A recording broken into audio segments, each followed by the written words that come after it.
النهارده هاوريكم ازاي نعمل صينية خضار بدبابيس الدجاج المشوية في الفرن بألذ وأسهل تتبيلة.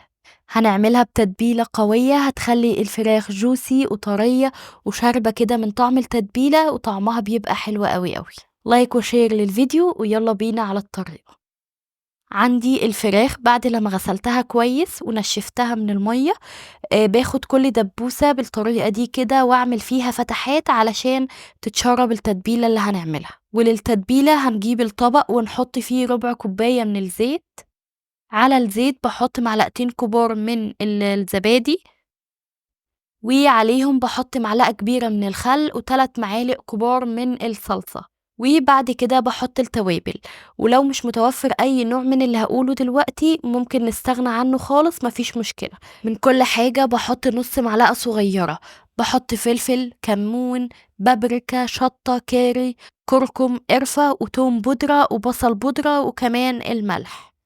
وبعدين بنجيب المضرب اليدوي وبنبتدي بقى نقلبهم كويس جدا مع بعض لحد ما بيختلطوا. وفي مكون نسيت اضيفه هنا هنضيفه قدام شوية، هنضيف معلقة كبيرة من دبس رمان، بيدي الفراخ كده طعم الشوي وبيخليها طعمها حلو قوي. وانصحكم ما تستغنوش عن المكون ده لانه بيخلي طعم المشاوي مختلف تماما.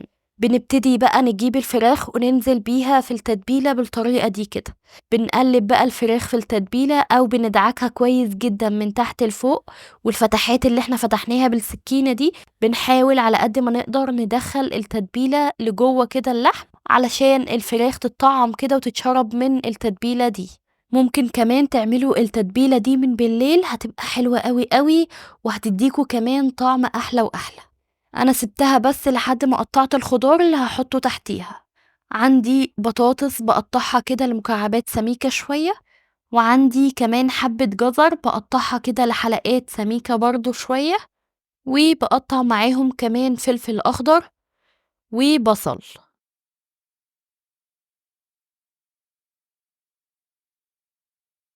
تمام قوي كده. بعد لما قطعنا الخضار هناخده بقى ونفرشه في الصينية اللي هنرص عليها الدجاج. بنحاول بس كده نفرده في الصينية، وبإيدينا كده بنفكك حلقات البصل. بعد كده بناخد نص كوباية كده ولا حاجة من التتبيلة اللي احنا عملناها للفراخ، وبنحطها بالطريقة دي كده على الخضار، وبنبدأ بقى ندعك الخضار في التتبيلة دي كويس جدا لحد ما الخضار يتغلف كويس بالتتبيلة. وبنبتدي نجيب الدبابيس من التتبيلة وبنرصها على الخضار، وبالتتبيلة اللي بقيت في الطبق بنحط عليها ربع كوباية من المية وبنصبها على الفراخ من فوق كده والخضار.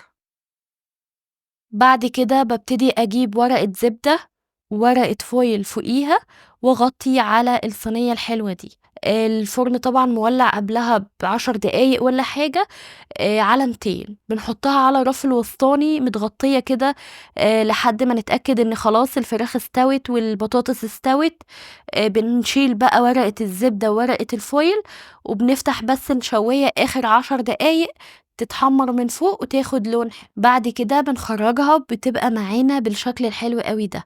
مش قادرة بقى اوصف لكم قد ايه الريحة كانت طالعة وهي في الفرن رهيبة، قد ايه بقى الصينية كده على بعضها شكلها يفتح النفس. بتعملوا معاها شوية رز بالشعرية وبس كده. الفراخ ما شاء الله طالعة مستوية والبطاطس كمان مستوية وطعمها حلو قوي، كل حاجة ما شاء الله مظبوطة. ولا الصوص اللي نازل تحت ده طعمه حلو قوي، نازل كده من الفراخ على الخضار، يعني كله كده واخد من طعم بعض. اتمنى بقى تجربوا وصفة النهاردة وتقولوا لي رأيكم.